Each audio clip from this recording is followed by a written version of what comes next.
Okay, let's pick up where we left off, kind of. Not really. We've done a lot of problems so far. So let's go ahead and just look at these fractions here. So we're going to want to FOIL, and when we FOIL, we're going to be multiplying fractions.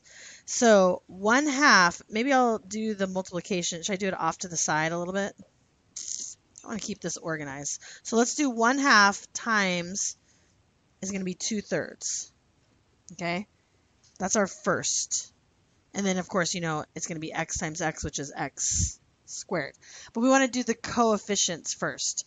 So one way to multiply fractions is just to when you multiply, it's actually easy because you multiply straight across. They don't have to be the same size. Kind of like terms, right? Like terms have to have the same variable, same exponent, so they're alike. That's why, same thing with fractions, they have to have common denominators when you add. But when you multiply, you can actually multiply anything you want, and that's why it's a little easier to multiply. So we could cross cancel, or we can multiply across and then reduce. Essentially, this is going to be the same thing as 1 times 2 over 2 times 3. Well, 2 divides by 2, that's the cross cancel. So you either get 2/6, or if you cross cancel, you get 1/3, because 2 goes into both of those. If you reduce 2/6, you would reduce it down to 1/3 as well. So the coefficient is 1/3 x squared. Are you with me so far? Okay, now we're going to go to outside. Outside, okay, is 1/2 times -4/3. So again, I'm going to do that right over here. 1/2 times -4/3. Okay, again, I can multiply across, but I have to reduce. You see where I'm getting this? This is just the outside one. I'm just doing the coefficients, multiplying. 2 goes into 4 how many times? 2. So we get -2/3, because 2 goes in here once, 2 goes in here twice. And we have -2/3 x. That's for the outside. Okay? Inside, I'm going to have 3/4 times 2/3. Ooh, there's a lot of opportunity for cross-canceling there, isn't there? 3 and 3 become 1 and 1 because 3 goes into both of those once. What number goes into 2 and 4? 2. 1/2, and that has an x. So when I multiply across, I have 1/2. So plus, that's a positive 1/2 x. Eventually, I'm going to have to add those two things together, but I won't do that right now. Now, for the last FOIL, I'm going to have a negative because I have a positive times a negative. Oh my gosh, I have 3/4 times 4/3. Can anyone tell right away what that's going to be? 1. How'd you know that so fast? Well, it would be -1. You're right, because I left the negative. Okay, I'll put the negative back in there. -1. You're right, it's negative. It all cross cancels because this is the numbers reciprocal. So we could cross cancel. This would end up being -12 over 12 if you multiply it across to get -1. Or if you cross cancel, 3 goes into 3 once, 4 goes into 4 once, right? So that's how you get 1. Now let's talk about adding these fractions. I know my work is like all over the place, but this is very organized, right? Okay, I want to add these two like terms. So I'm going to have 1/3 x squared at the beginning. I'll have -1 at the end. Let's see what happens when I add -2/3 plus 1/2. What is the common denominator? For when I'm adding, I must have a common denominator. The common denominator is 6 because both 2 and 3 go into 6. So I have to multiply this one by 2 over 2 to get -4/6. I have to multiply this one by 3 over 3, and I'm going to get 3/6. And the idea here is that the 6 are the same size. Once the denominators are the same size, all I have to do is add or subtract the numerators. I owe 4, but I have 3. So how much do I have -1. So -1/6x. negative 1/6 x. Do you see how that middle term combined? So that's a lot of fraction stuff there. I'd probably prefer if my work had been more organized, but you know, I think hopefully you stayed with me on that, okay? All right, let's go on to the next page. Multiply and fully expand the following expression. So here, if I'm going to FOIL, normally if just this, I would FOIL, right? But then I have the 5 involved. Now, be careful. If you decide to multiply the 5 first, you would distribute only to one of these binomials. You wouldn't want to distribute to both because then you'd be multiplying by 5 times 5, which is 25. So what I'm going to recommend is I'm going to leave the 5 out of it in the moment, and I'm going to go ahead and leave the 5 in front, and then I'm just going to go ahead and FOIL this, and then I'll multiply the 5 by that whole thing. I can use brackets if I want. If you shouldn't, but the thing is that if somebody distributed the 5 to this and to this, they would get the wrong answer, okay? So let's go ahead and just FOIL this, and then we'll multiply the whole thing by 5. So FOILing this, I'm going to have x squared minus 3x plus 4x. Does everybody see where I'm getting that? And then last, minus 12. Oops, bracket. Or parentheses. Okay, I'm going to simplify that. 5x squared plus x minus 12. And then let's multiply the whole thing by 5. So that's distributed, right? 5x squared plus 5x minus 60. Does everyone see how I got that? Was there a question? Yeah.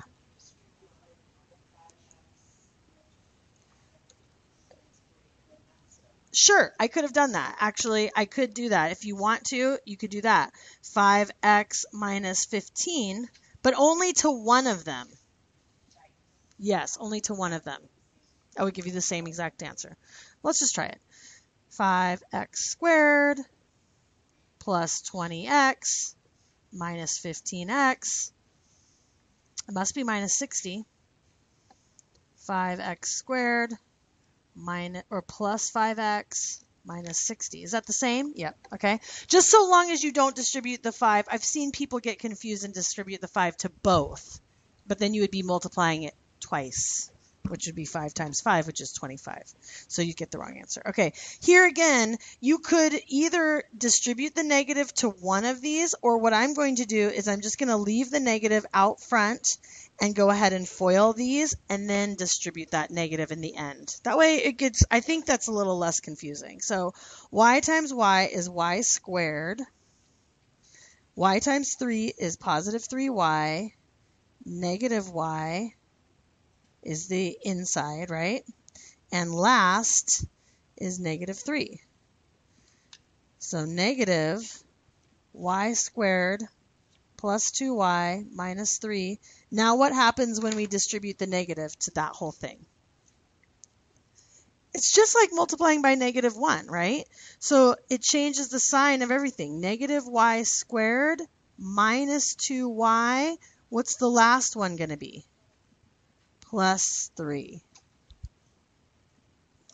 Okay. Now, this one can be a little bit tricky because we're going to be doing more than FOIL. It's almost like FOIL because we have a binomial times a trinomial. There's a couple of different ways I can show you how to do this.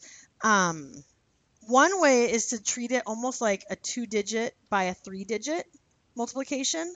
So if I stack the x plus 3 underneath and I distribute the 3 to every single one, and then switch and multiply the x by every single one. Because you could do it like x times everything and then 3 times everything. But that's just a lot of lines. So I kind of like to stack it up.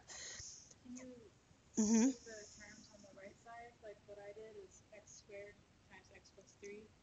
And then I did negative 5x times x plus 3 and then 6 times x plus 3. And then I added all those together. That would probably be the, let's see if when I do it, if that's the same thing you're describing, okay? So 3 times 6 is 18. 3 times negative 5x is, that's going to be positive, right? Negative 15x and then 3x squared. Now I'm going to multiply x by everything. Notice, just like when I do 2-digit, if I put a 0 here as a placeholder, because what is going to happen is then I have 6x, positive 6x. See, what happens is those like terms stack up. I'm just distributing the x to everyone. X times 6 is 6x. X times negative 5, that's negative 5x squared. X times x squared is x cubed. Now when I add it up, I have my like terms. You see, is this the same thing you got? Here's for those of you who are more visually, you like a more of a visual demonstration. You could do this with the boxes too. I think you liked the area model. So if we say, okay, here's x plus 3, and then each term gets their own box. X squared minus 5x plus 6. You see, I'm going to get the same exact answer here, but I saw some of you using this method here.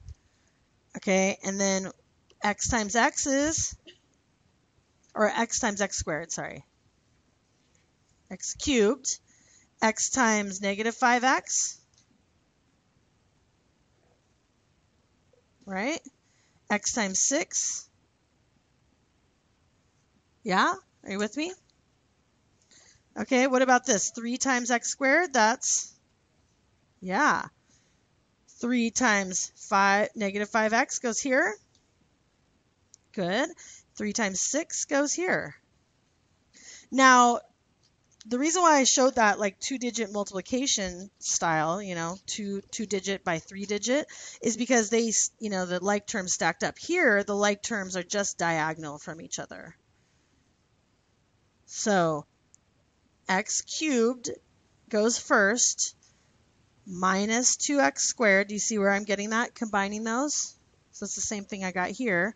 Negative 15 plus 6 is negative 9x, because those are like terms, plus 18. So either way you do that, you should get the same answer. So it's just a preference. Do you like the FOIL, or do you like, having the little boxes? It's kind of nice. It's sort of visual.